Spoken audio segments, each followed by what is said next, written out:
Penguin Random House Audio presents The Bear and the Nightingale by Katherine Arden. Read for you by Kathleen Gati.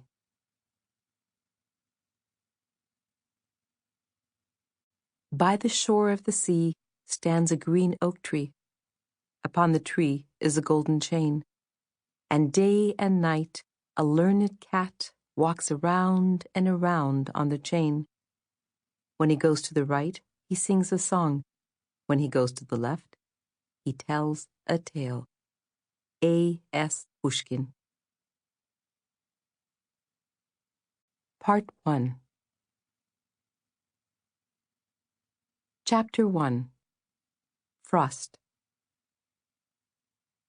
It was late winter in northern Rus, the air sullen with wet that was neither rain nor snow.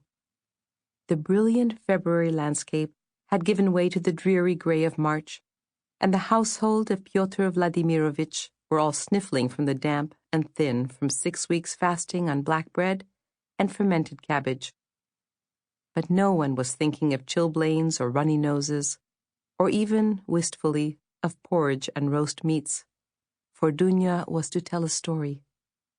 That evening, the old lady sat in the best place for talking, in the kitchen, on the wooden bench beside the oven. This oven was a massive affair built of fired clay, taller than a man and large enough that all 4 of Pyotr Vladimirovich's children could have fit easily inside. The flat top served as a sleeping platform. Its innards cooked their food, heated their kitchen, and made steam baths for the sick. "What tale will you have tonight?" Dunya inquired, enjoying the fire at her back. Pyotr's children sat before her, perched on stools. They all loved stories. Even the second son, Sasha, who was a self-consciously devout child and would have insisted, had anyone asked him, that he preferred to pass the evening in prayer. But the church was cold, the sleet outside unrelenting. Sasha had thrust his head out of doors, gotten a faceful of wet, and retired, vanquished, to a stool a little apart from the others, where he sat affecting an expression of pious indifference. The others set up a clamor on hearing Dunya's question. "Finis the falcon! Ivan and the grey wolf! Firebird! Firebird!" Little Alyosha stood on his stool and waved his arms, the better to be heard over his bigger siblings, and Pyotr's boarhound raised its big, scarred head at the commotion. But before Dunya could answer, the outer door clattered open, and there came a roar from the storm without. A woman appeared in the doorway, shaking the wet from her long hair.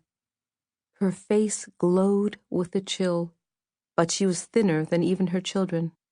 The fire cast shadows in the hollows of cheek and throat and temple.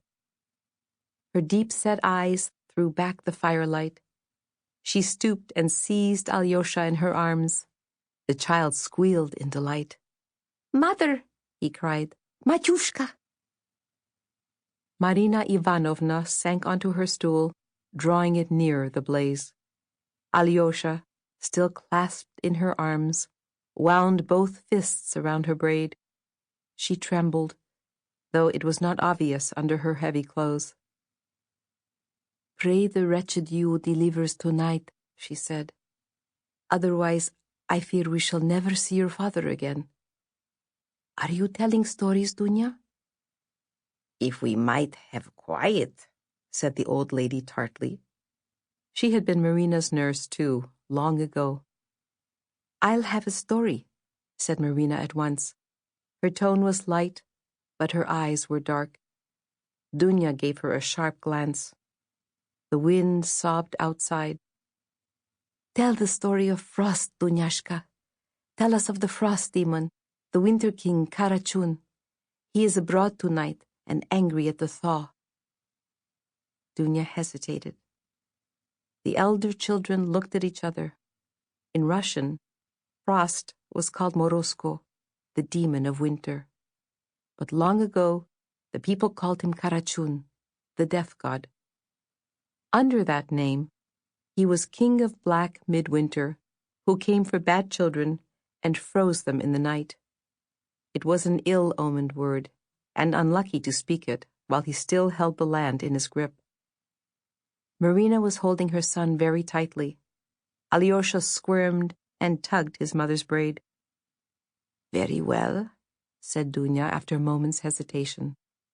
"I shall tell the story of Morozko, of his kindness and his cruelty." She put a slight emphasis on this name, the safe name that could not bring them ill luck. Marina smiled sardonically and untangled her son's hands. None of the others made any protest, though the story of Frost was an old tale, and they had all heard it many times before.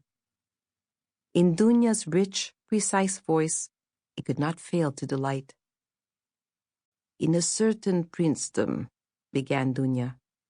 She paused and fixed a quelling eye upon Alyosha, who was squealing like a bat and bouncing in his mother's arms. "Hush," said Marina, and handed him the end of her braid again to play with. "In a certain princedom," the old lady repeated with dignity, "there lived a peasant who had a beautiful daughter." "What's her name?" mumbled Alyosha. He was old enough to test the authenticity of fairy tales by seeking precise details from the tellers.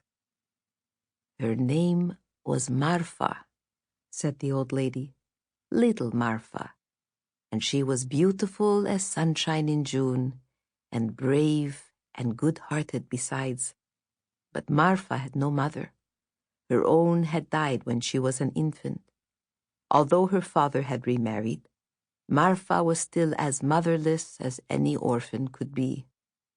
For while Marfa's stepmother was quite the handsome woman, they say, and she made delicious cakes, wove fine cloth, and brewed rich kvass, her heart was cold and cruel. She hated Marfa for the girl's beauty and goodness, favoring instead her own ugly, lazy daughter in all things. First, the woman tried to make Marfa ugly in turn by giving her all the hardest work in the house, so that her hands would be twisted, her back bent, and her face lined.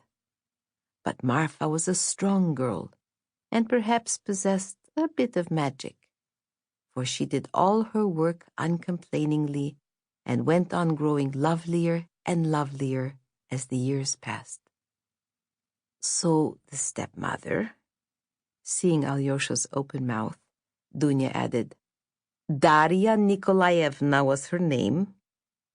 Finding she could not make Marfa hard or ugly, schemed to rid herself of the girl once and for all.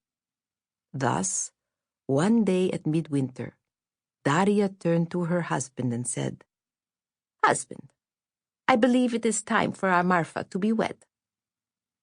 Marfa was in the izba cooking pancakes. She looked at her stepmother with astonished joy, for the lady had never taken an interest in her, except to find fault. But her delight quickly turned to dismay. "And I have just the husband for her. Load her into the sledge and take her into the forest. We shall wed her to Morozko, the Lord of Winter. Can any maiden ask for a finer or richer bridegroom? Why, he is master of the white snow, the black furs, and the silver frost." The husband, his name was Boris Borisovich, stared in horror at his wife. Boris loved his daughter, after all, and the cold embrace of the winter god is not for mortal maidens. But perhaps Daria had a bit of magic of her own, for her husband could refuse her nothing. Weeping, he loaded his daughter into the sledge, drove her deep into the forest, and left her at the foot of a fir tree. Long the girl sat alone, and she shivered and shook and grew colder and colder. At length, she heard a great clattering and snapping. She looked up to behold Frost himself coming toward her, leaping among the trees and snapping his fingers.